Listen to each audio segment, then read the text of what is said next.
Phone అట్లే అంట live అంటే చెప్పగలుగుతాను స్టెప్స్ చదువుకు వాళ్ళు వెళ్ళి ఈ శబ్దం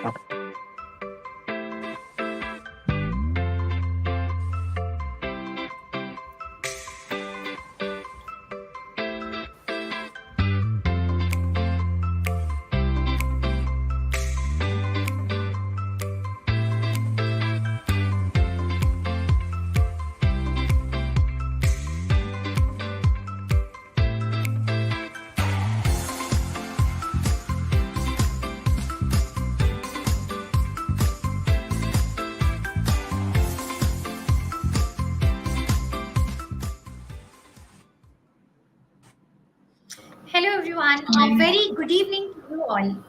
Myself, Dr. Sumedha Gupta, and on behalf of Voice of Healthcare, I would like to welcome all the viewers who have joined us. So today, we are here for an insightful session on the topic Midlife Reimagined, a 360 approach to wellness and renewal, organized by Voice of Healthcare in association with INTAS in issue of public awareness. So to begin with the discussion, I would like to state some stats and facts about the menopause in India. In India, approximately 60 million women are currently navigating menopause, with the average onset around 47 years. Common symptoms include hot flushes, night sweats, mood swings, and vaginal dryness, which can severely impact daily life and the mental well being. Despite the significant prevalence of these issues, awareness and education about menopause are often minimal. That leads to widespread misconception and the stigma. Access to appropriate healthcare resources is particularly limited in rural areas, making it challenging for the women to effectively manage their symptoms. Furthermore, hormone replacement therapies is underutilized, even though it can provide substantial relief. Cultural perceptions surrounding aging and menopause often discourage open discussion, which emphasize the urgent need for comprehensive education and improved healthcare service to support women during the critical transition. And in the light of these stats and facts, the aim of this session is to break the taboo around menopause by raising awareness on its signs, symptoms, and health risks. We'll address common myths, discussing coping strategies and mental physical challenges, and also promote open dialogue to dismantle the stigma related to menopause. Additionally, we'll highlight policy advocacy and support groups fostering a supportive community for women to navigating in this transition. To begin with the discussion, first, I would like you all to please join me in welcoming our experts who are going to provide us with insightful information on understanding about the menopause from A to Z. I would like to welcome Dr. Indira Rani, MBBS DGO Fellowship in Infertility Art Consultant, Kaini and OBS, Shreya Shraddha Infertility and High Risk Pregnancy Clinic, Vidyanagar. Moving ahead, I would like to welcome Dr. Shilpa, gynecologist, fertility specialist, and laparoscopic surgeon, Rashri Grandhim Specialty Hospital, Bangalore. Good evening, doctor. Welcome to the discussion. Good evening. Moving ahead, I would like to welcome Dr. Rabia, gold medalist, DGO, gynecologist, and fertility specialist, Tripura Gastro and Gynec Hospital. Good evening, doctor. Welcome to the discussion. Moving ahead, I would like to welcome Dr. Tamarai Ram, MBBS, DGO, consultant, sonologist, and gynecologist. Good evening, doctor. Welcome to the discussion. Good evening. Thank you for inviting me to participate in this group. You're welcome, doctor. So let's begin with the discussion. So to talk about understanding about the menopause, I would like to know the views of Dr. Shilpa. Can you please tell us at what age do women typically start experiencing changes related to menopause and how can they prepare for this transition? Good evening, everyone. Thanks for this opportunity, Intas. See, menopause is one point in a continuum of life stages of women. It marks the end of their reproductive years. So, menopausal transition can be gradual, usually beginning with changes in the menstrual cycle. Perimenopause refers to period from where these signs are first observed. It ends 1 year after the final menstrual period. So, generally, women should be made aware of this particular transition and their changes in their physical, mental, social And all these changes should be made aware for all these women. Awareness should be made at the level of families, at the level of physicians. Menopausal women may not visit only gynecologist all the time. They may visit any particular specialty doctors. As in, they may meet dermatologists, they may meet physicians, they may meet psychiatrists. So the awareness should be made at each point. Also, awareness campaigns can be done in social media and at public level. The preparation starts from maintaining their general health, as in maintaining their ideal body weight, and maybe menopausal health should be taken as a national health program where their general health conditions are addressed, so that that will become a window of opportunity for doctors also to look Yeah. at their problems at this transition and which can be addressed. Thank you, Dr. Shilpa, for providing us with insights on the age of onset when it comes to menopause.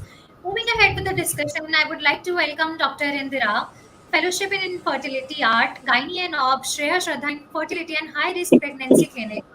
Doctor, welcome to the discussion.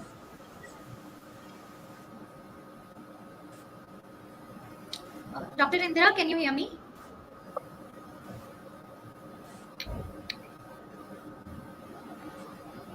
I think there is some network issue with Dr. Indira.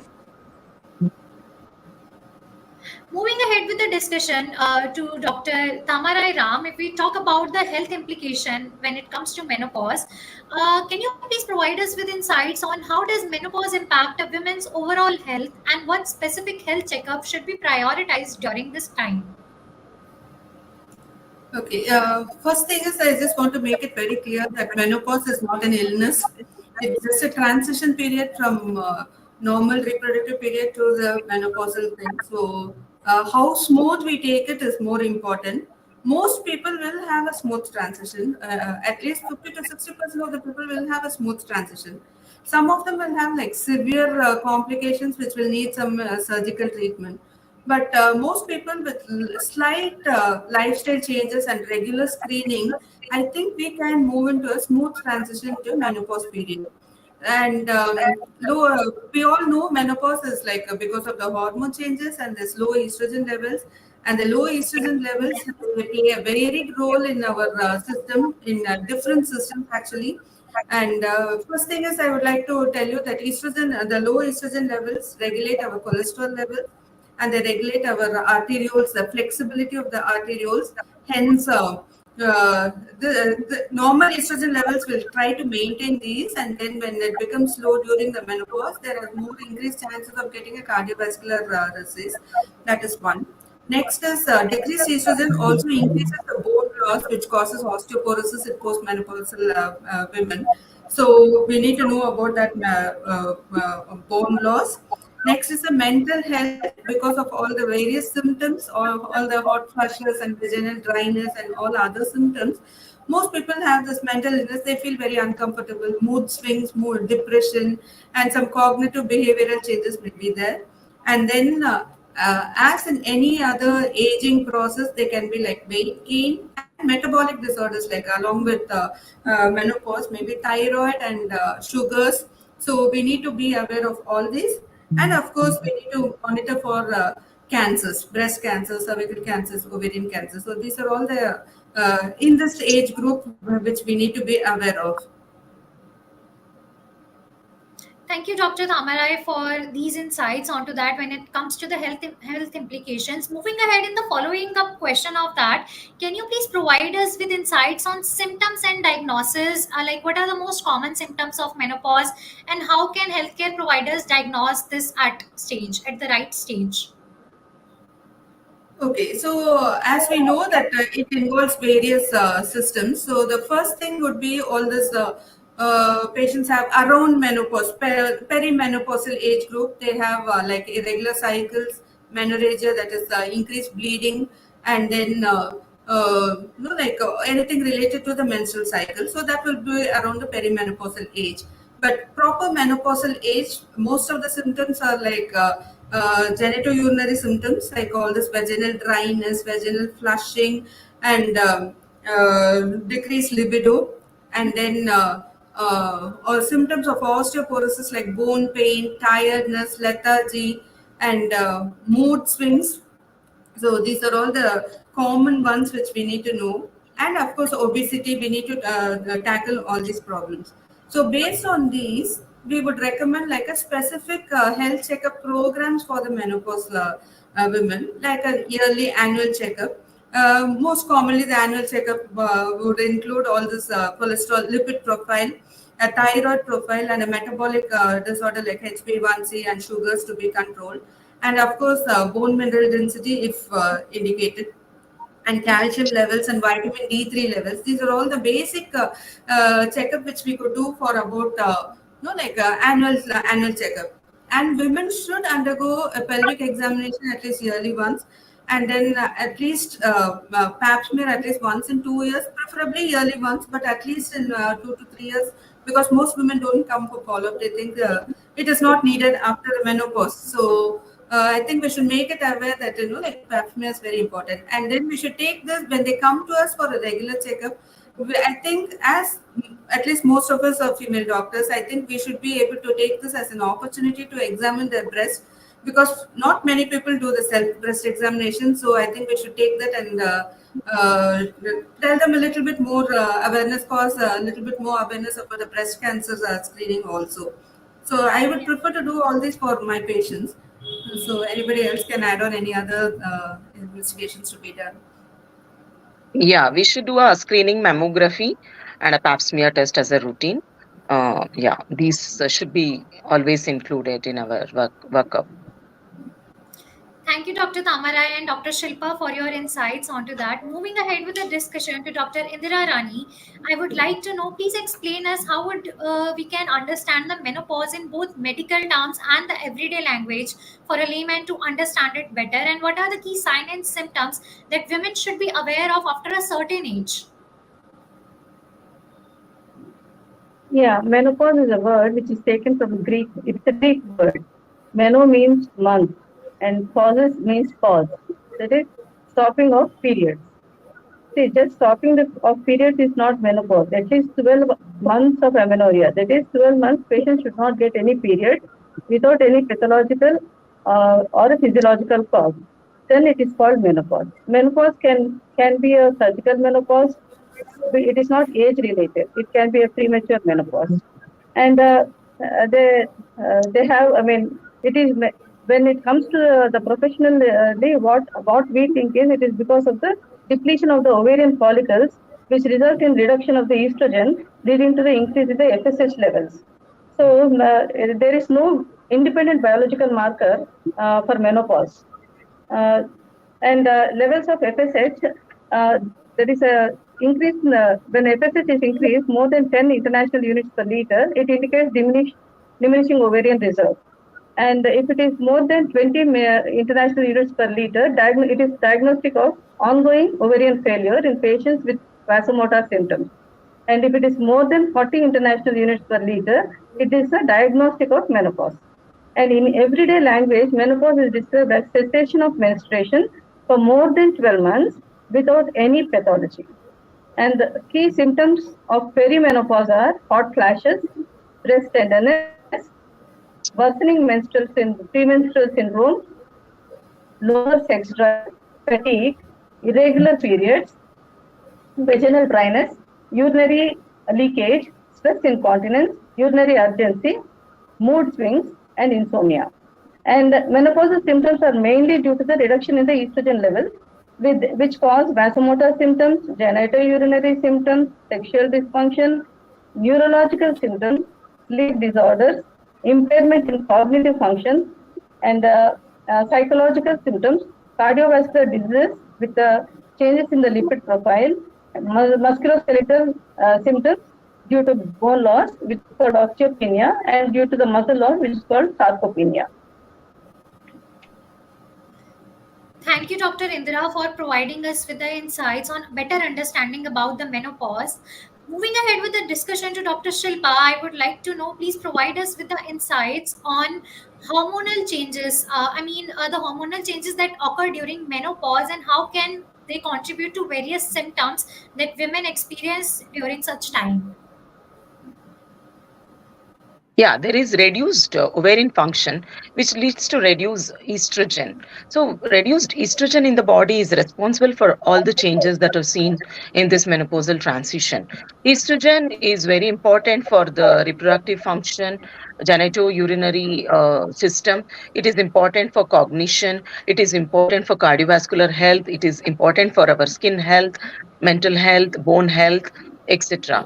So, when estrogen is reduced, naturally the FSH has negative feedback. FSH and LH hormones will increase in the body. So mainly, of course, AMH will also reduce, but these are not taken as a diagnostic criteria to check all these hormones to diagnose menopause. Generally, this is the symptomatology that we consider when a woman comes to diagnose menopause. Very rare, in very rare situations, we check FSH to confirm that the woman is in menopausal transition.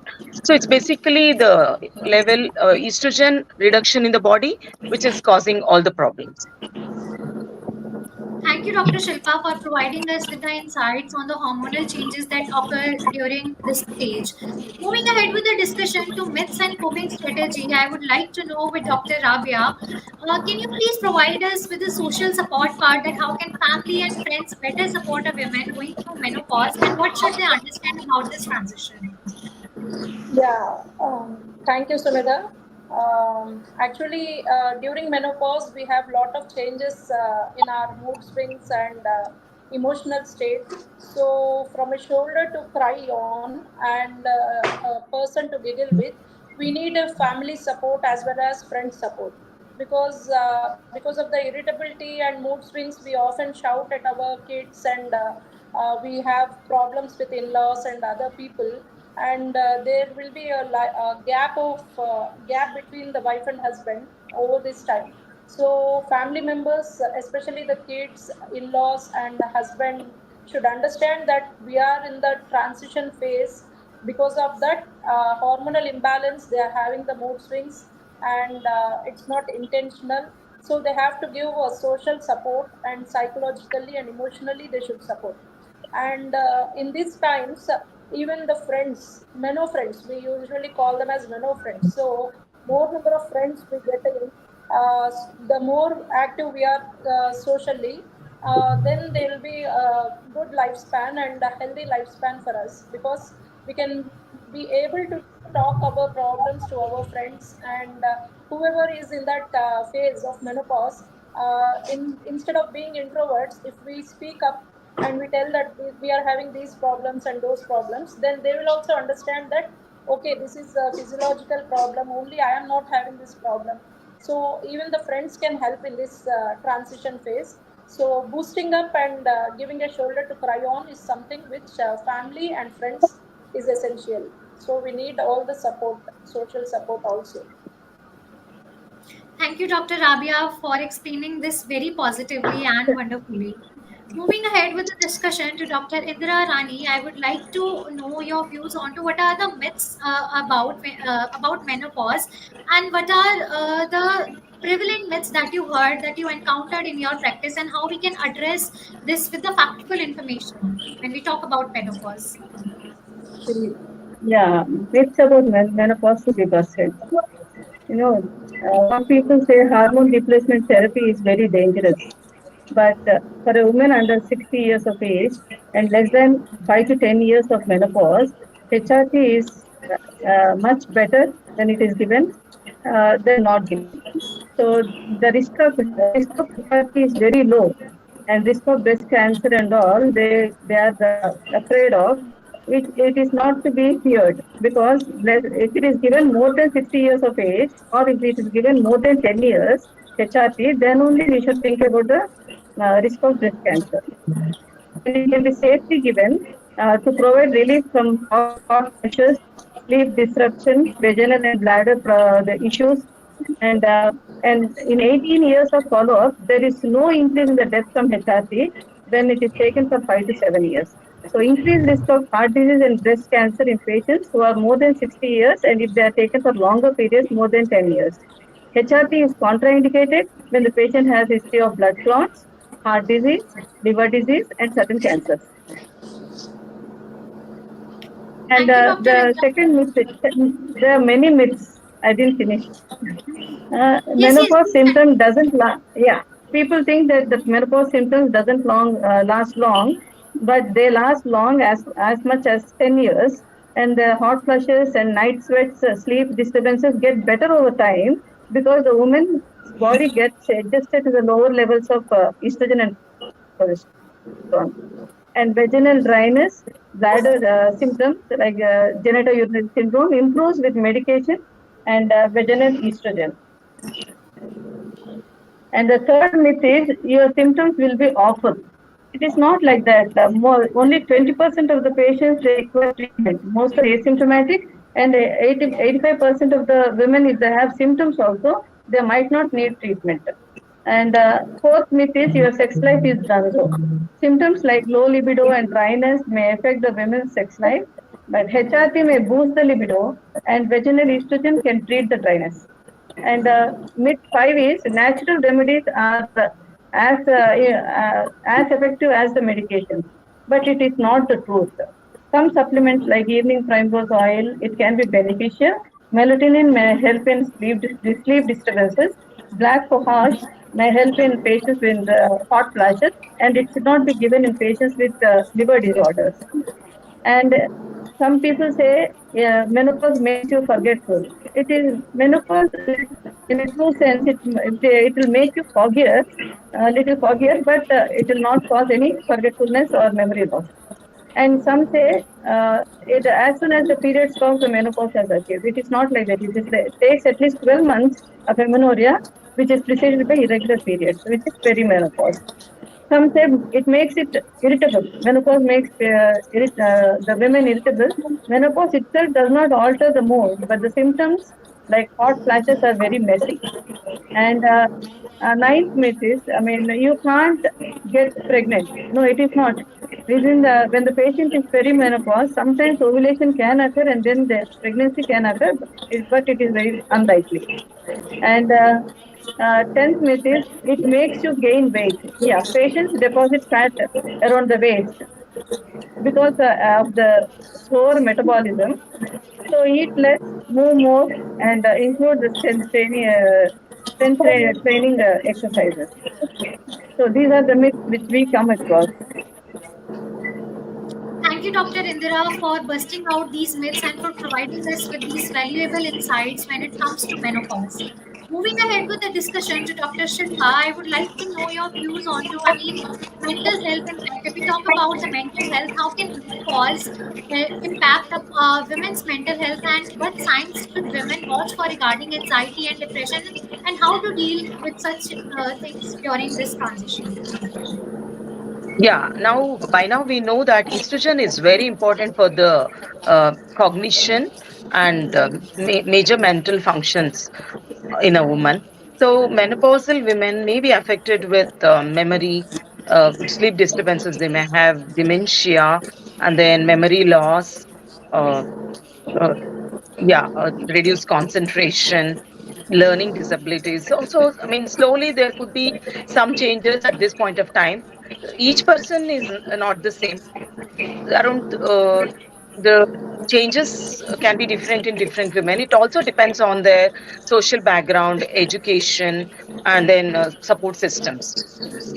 But then the treatment for all this could be de-stressing, yoga, etc. How far this hormone replacement therapy will help these functions is not clearly understood.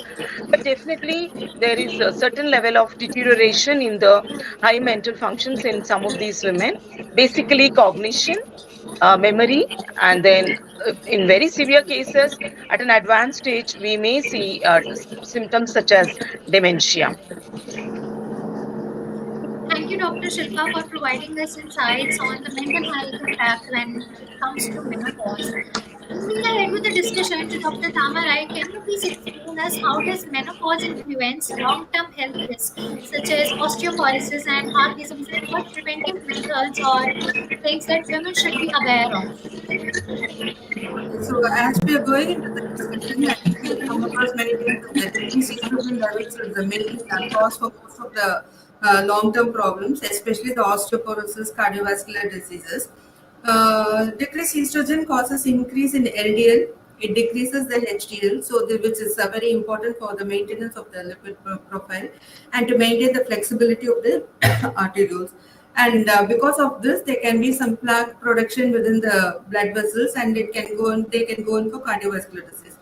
Apart from this, and also the patient's own risk factors like familial history of atherosclerosis, like increased lipid disorders or cardiovascular disorders, or obesity, lifestyle, like sedentary life, all these also affect, along with these menopause changes, the familial and lifestyle changes also, lifestyle changes also add on to these problems. So that is about the cardiovascular. Even osteoporosis, 20% of the bone mineral loss happens, but not immediately as the menopause sets in. It does not happen on the day of, like we know that it's a slow transition period over 1 year.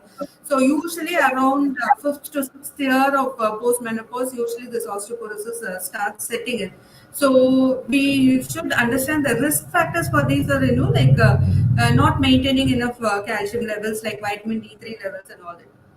So we should have a regular checkup for these, and then we should have some place for like changing your dietary habits from previous life to this menopause transition, like having a healthy diet, including more of calcium, vitamin D3, and then to include more of little bit more of all this plant source phytoestrogen products like legumes, pulses, and soya. All these have little bit more of phytoestrogen, so that also will help to some extent of maintaining this. And as Madam already said, like cognitive disorders, like long term, when we think of long term cognitive, breast cancers, urogenital disorders, all this. So, the major lifestyle changes will cause a smooth transition, and like starting a process of like proper exercise at least 5 days a week, 30 minutes, 5 days a week, which includes both aerobic and strengthening exercises, so that the muscle mass and the bone mass are built up very well. To avoid stress reduction, family support, maintain a proper sleep hygiene, and to keep a proper mental well-being. Like we should be like learners, maybe develop some new hobbies, do some like some crosswords and things like that, so that you keep your activity-based, mental activity-based, like hobbies or things like that. That works in a better way actually. And for vaginal And dryness, maybe they can use lubricants and vaginal estrogen as prescribed, but lubricants help them in a longer way. thank you, Doctor, for providing us with these insights onto that. Moving ahead with the discussion to Dr. Indira, can you please tell us, what practical strategies or lifestyle changes can women adopt to manage menopause symptoms effectively? What recommendation or advice you want to give to the people out there? Uh, their lifestyle modifications, like in the diet, they have to change their diet to high protein and less fatty diet. They have to do exercise, walking, aerobics, yoga, and then weight strength. They have to do weight training and all to strengthen their muscles. And Dr. Indra, if we talk about the support networks, advocacy and support, so how important are the support groups in helping women navigating menopause, and what resources are available for the same? Yeah, support groups are very necessary to make women uh, aware of the menopause and its symptoms. It gives women opportunity to learn the healthcare from healthcare experts and other women who are having menopause. It helps women navigate the potential negative impacts on health and well-being. It helps in smooth transition of menopause as it is a natural phenomenon. They can meet other women who are going through the same symptoms and learn from each other. Some resources that can help women with menopause are Indian Menopause Society, a national society that aims to promote the well-being of older and mature women. But unfortunately, we have only one society here, unlike in US and UK. The support groups are very less here in India. Well, thank you, Dr. Indra, for providing us with the insights on support. And I think women should know about these support networks and should come outside actively to talk about it and ready for the open discussion when it comes to menopause. Moving ahead with the discussion to Dr. Shilpa, since I mentioned about the taboo, so in your view, what steps can we take to remove the stigma and this mistangle about the menopause and encourage the women to open discussion? Yeah, we should encourage them for open discussion, and probably when we meet them, we should ask leading questions, as in if they are having any sleeping problems, sexual dysfunction, urogenital symptoms, and we should inform them that these could be physiological and there is no stigma around it. And mainly, I think self-help groups makes a lot of difference, because when we know that people in the same age group are having the same issues, basically friends, so then that will give kind of confidence. Okay, I'm not the only person suffering. So that's when the person will feel being positive about it and try to sort out. See, not that everyone will need medical therapy. So there are people who will be managed just with simple uh, you know behavioral changes, lifestyle changes. Only a certain group of patients may need pharmacological therapy for conditions such as hot flushes, osteoporosis, and cardiovascular issues, and etc. So the probably as I said, it should be a window of opportunity. Whenever we see a women above the age of 40, we should start discussing with them about menopause and its transition and the symptoms. And also there should be openness from the consultant side also. And also, as I said, it's not just a gynecologist job. It may be a entire situation which can be handled by a physician, dermatologist, any other specialty doctors who meet menopausal age group women, just to discuss with their symptomatology as in sexual health, urogenital issues, mental status, sleep disorders, and everything. And also that should be taken as a opportunity to check for all other cancers, and screening tests should be performed. Probably awareness should be made in the social media and in the communication, and also maybe at a public level, maybe government can take some initiatives so that their general health checkups are included as package. Thank you, Dr. Shilpa, for providing us with these insights. On following up of that, I would also like to know your views onto that. When it comes to menopause, there are certain associated disease also come at this stage during this transition. Like it affects their bone health, also the whole metabolism. So, can you please provide us some recommendations or maybe advice to the people out there who they can follow and can be able to face this during this transition? How it can help? Didn't get your question. Other, can you repeat Uh, the question? Yes, Dr. Shilpa, I was saying that during this transition, there are so many associated symptoms are also included. If we talk about the bone health, if we talk about the metabolic changes, if we talk about the hormonal systems, so what advice or recommendation you want to give to the people out there who are in this transition? Yes, we will advise them to maintain a general health, where we ask them to maintain regular diet program and exercise program to maintain their weight. Hypertension, diabetes are common after this age, say 45, 50. All these problems should be addressed. And then cancer screening can be performed yearly. Basically, we are looking at uterus cancer and breast cancer in women, and also those patients who are at higher risk of osteoporosis, a bone mineral density can be done, and a cardiovascular risk assessment can be done depending on their weight and hypertension, diabetes, and lipid status. So depending on their complete history, the investigations can be targeted. Thank you, Dr. Shilpa, for providing us with the insights onto that. Moving ahead with the discussion to Dr. Tamarai, we talk about the education initiatives. So, how can these educational programs be curated or designed to better inform women about the menopause, and how can healthcare provider address this situation in a better way so that women can also come and encourage herself for the open discussion and to uh, how to deal with this transition? Okay.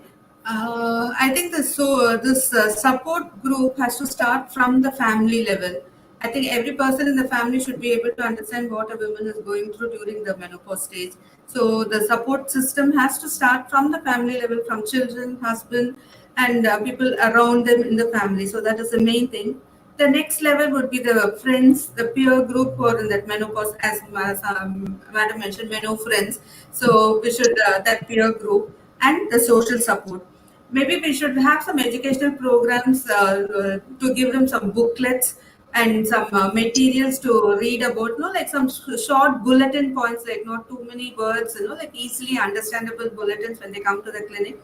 And we should have a tailored approach for each person, because we'll have different kind of women. We need to know the triaging for women during the menopause, like who's coming for screening, or women without symptoms, they just come for screening, or women who come with symptoms, or we have women with risk factors. So we should be able to triage them into different groups, and then I think we should be having a tailored approach.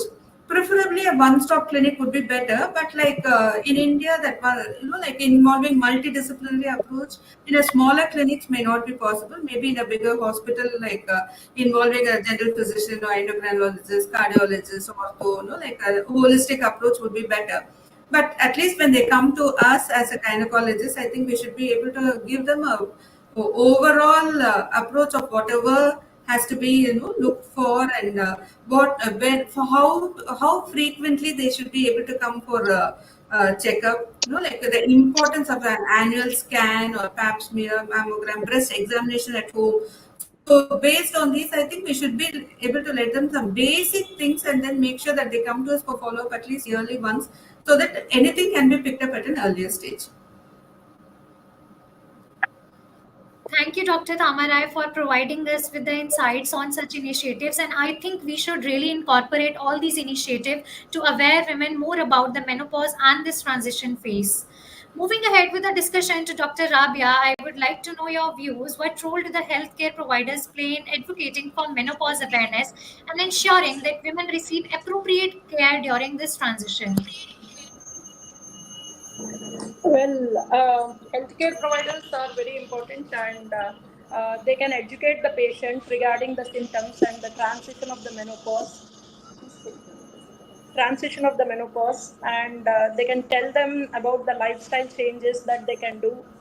They can conduct the awareness programs, and they can educate mainly, so that people can understand that menopause is not a disease, and it is just a part of a stage in life, and we can easily transit that period provided we take adequate care.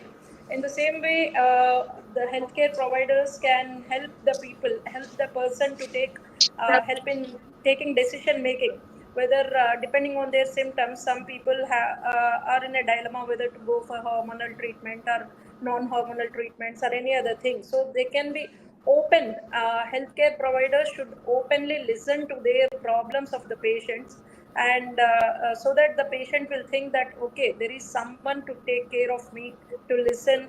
So we can give them a social support. The healthcare providers can give them a social support, and at the same time, we can tell them the need for health checkups, like regular breast examination checkups or cancer screening programs or anything, so that they can be aware of that. In the same way, even a dietitian can help, because weight gain is a major problem because of the increased fat cell hypertrophy which occurs in the truncal area, more of abdominal fat and buttocks and all these things. So figure correction is important. So dietitian can help us in correcting the figure and in maintaining the proper diet.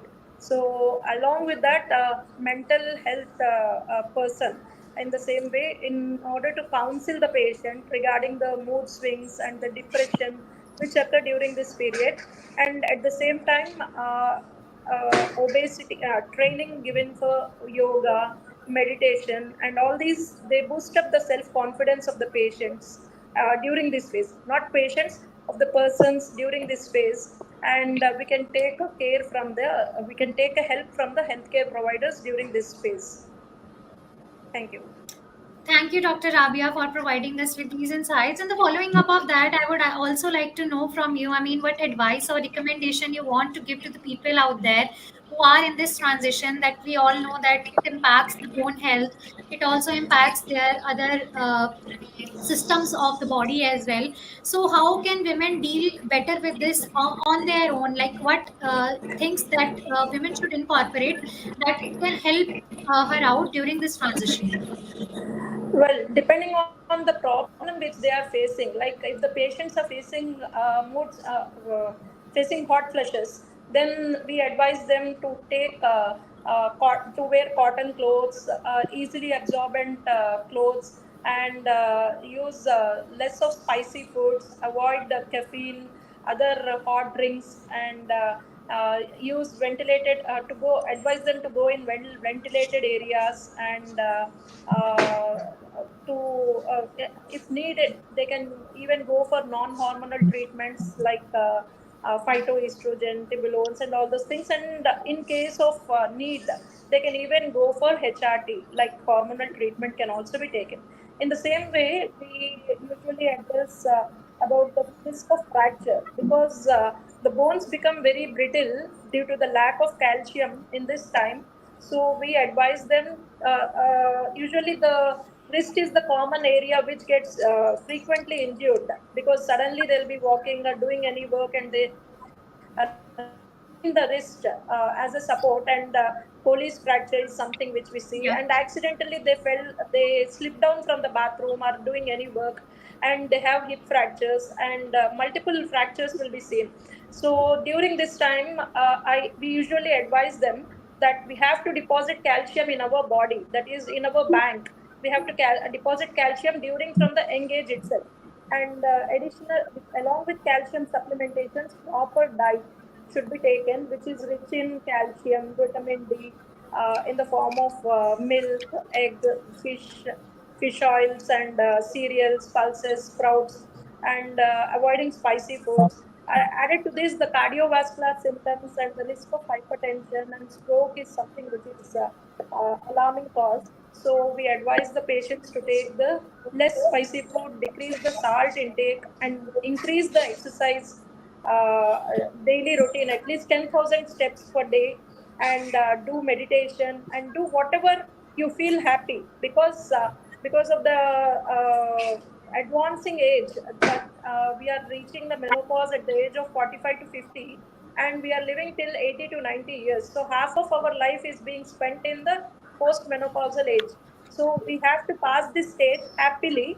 So eat healthily, and be happy, and talk with your friends, share your views, don't be an introvert, and be happy and be open up, because even the societies have come into existence that we are helping you, and the family is taking care, everyone is here to support you. So this is not a disease, this is just a phase, it can go off.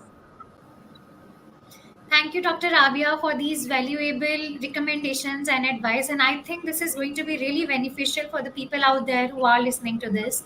Moving ahead with the discussion to Dr. Indira, I would like to know what clinical criteria do we use to evaluate the severity of the menopausal symptoms in a patient, and how does this influence the treatment decisions?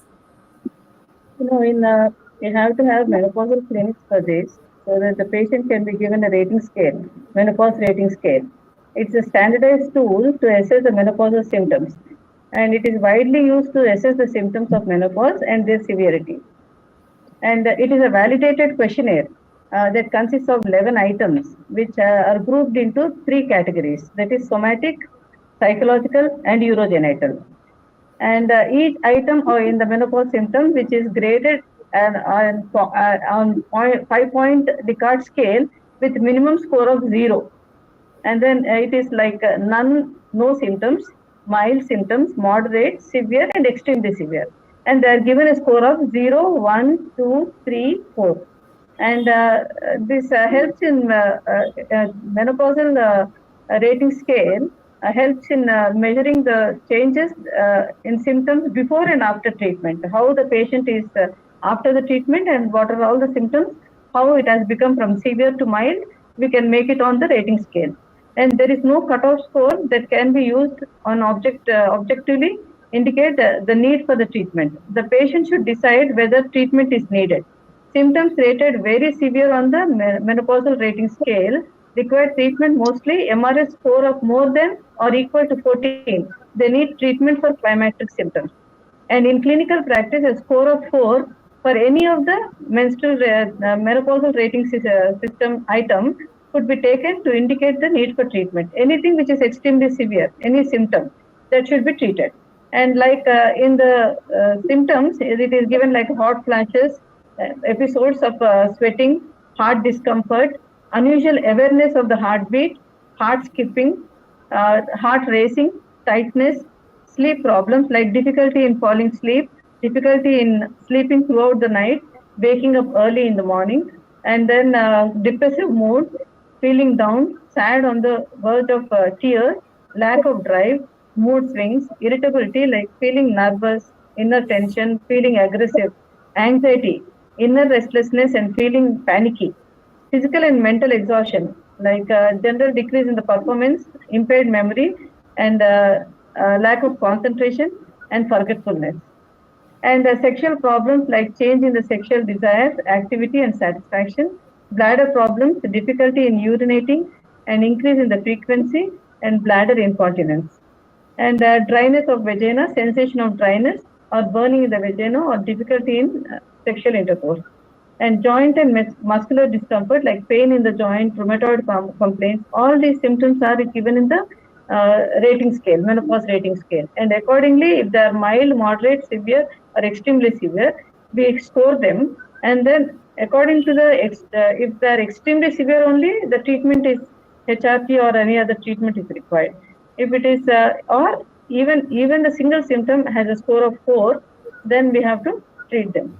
And we can analyze them after treating whether the extremely severe has become moderate, mild, or it has gone, the symptoms have gone, we have to rate on that scale. Thank you, Dr. Indira, for providing us insights in terms of evaluating the symptoms of menopause.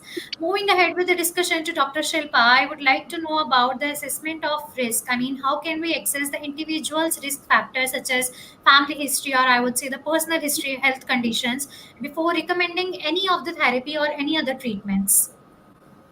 First of all, I will look at the age of the patient. If the patient is within 10 years since the menopause, or if the patient is less than 60 years, the benefits outweigh risk. So, if at all the patient needs this HRT for any of her condition, we can definitely prescribe if she is in this age bracket. And coming to the type of the hormone that we use is very important. Generally, estrogen alone, uh, if there is difference when we give estrogen alone or estrogen given in which route. Generally a transdermal route and a local application is generally safe.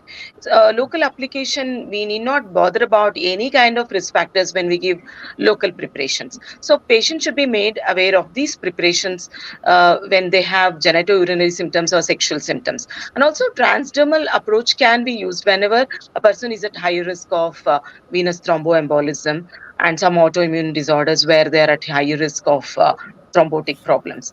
Also, we also adding progestogens will help, especially when patient is at higher risk of uterine cancer or when we are treating a menopausal lady with the uterus in situ. Then coming to, we have to take a complete health history of the patient before we prescribe hormone replacement therapy. Any risk of estrogen sensitive cancers such as breast cancer or uterine cancer, any risk of venous thromboembolism, liver disorders, history of stroke, and history of osteoporosis, all these things should be taken into consideration before we prescribe hormone replacement therapy. Absolute contraindications for hormone replacement therapy includes abnormal uterine bleeding, estrogen sensitive tumors such as breast cancer and uterine cancer, and increased risk of venous thromboembolism, coronary artery disease, chronic liver disease, and increased triglycerides. These are the conditions we generally tend to differ from hormone replacement therapy. So, but definitely there is a scope for hormone replacement therapy in a certain population where they are not relieved with simple non-hormonal therapies or lifestyle modification. Definitely a role of local application cannot be overemphasized. It is definitely very crucial in the management of the symptoms, and transdermal approach can definitely be considered whenever the person is at higher risk of systemic therapy, I mean oral therapy. Also, sometimes there is no particular cutoff when to start hormone replacement therapy. We can continue irrespective of the age if they don't have high risk factors. Thank you, Dr. Shilpa, for enlightening us with these insights onto that. Moving ahead with the discussion to Dr. Tamarai, we talk about the long-term management. How can we approach it of menopause symptoms, particularly in the women who may experience the symptoms for several years? Okay, now that we've spoken about the hormone replacement therapy, so we know the importance of hormone replacement therapy and for how long to use it.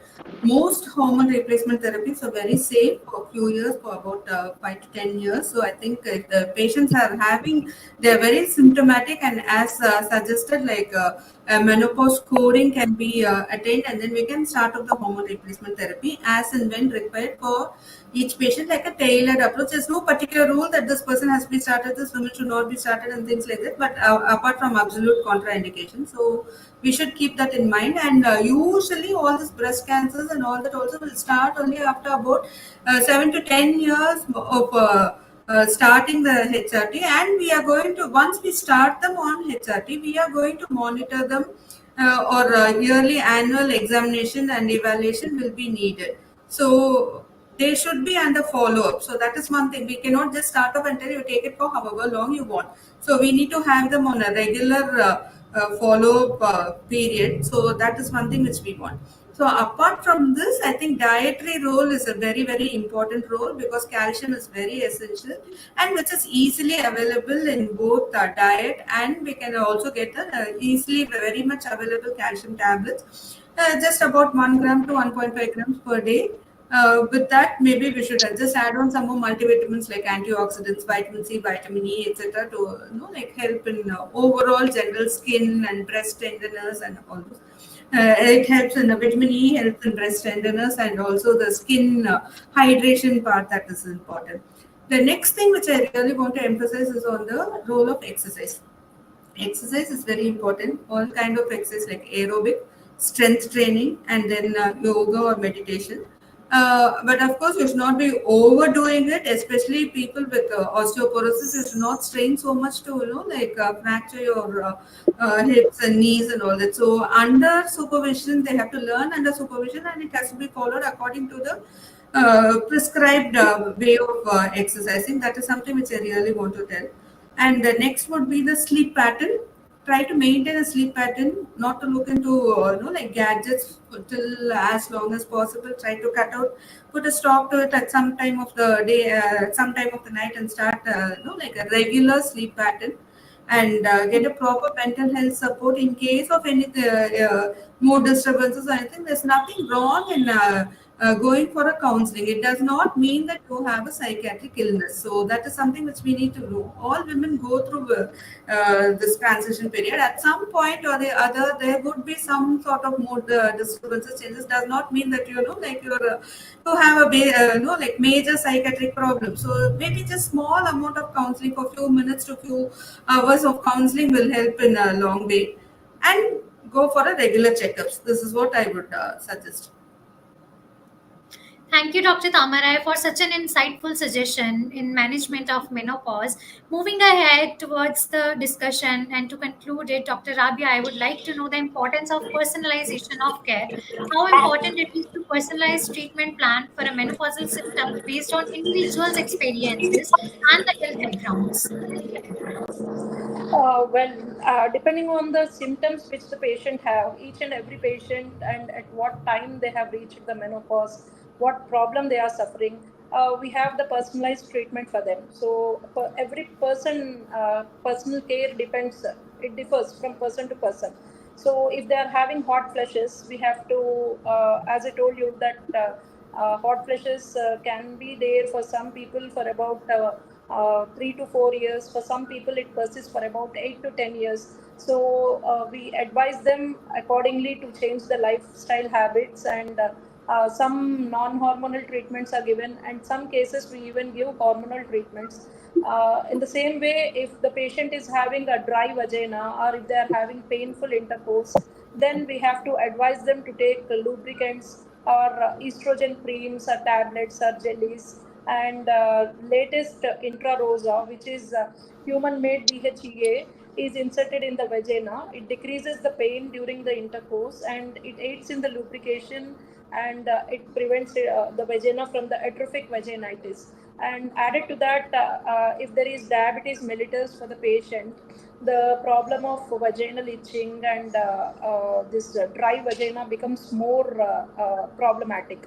In the same way, the dry skin, because of the lack of estrogen, we advise the patients to take more of moisturizers and keep them hydrating by drinking plenty of water in order to prevent these problems. In the same way, if the patient has depression, then we give them social mental support and counseling, and if needed, if the patients are very much depressed, we even have to treat them with antidepressants and other psychosomatic treatments. In the same way, osteoporosis. If they are in the range of osteopenia, we advise them to take calcium intake in order to increase their bone mineral density. And if they are osteoporotic, we even advise them to take calcium and electrolytes and other bisphosphonates and other things.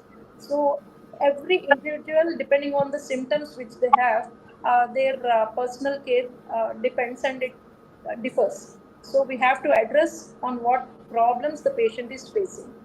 Thank you. Thank you, Dr. Rabia, for these insights on personalized care. As we conclude our session on Midlife Reimagined, a 360 approach to wellness and renewal, we have gained such crucial insights into menopause, including signs, symptoms, and health implications. While we debunk the myths that often perpetuate the stigma, it's clearly increased awareness and open dialogues are essential for empowering women during such transition.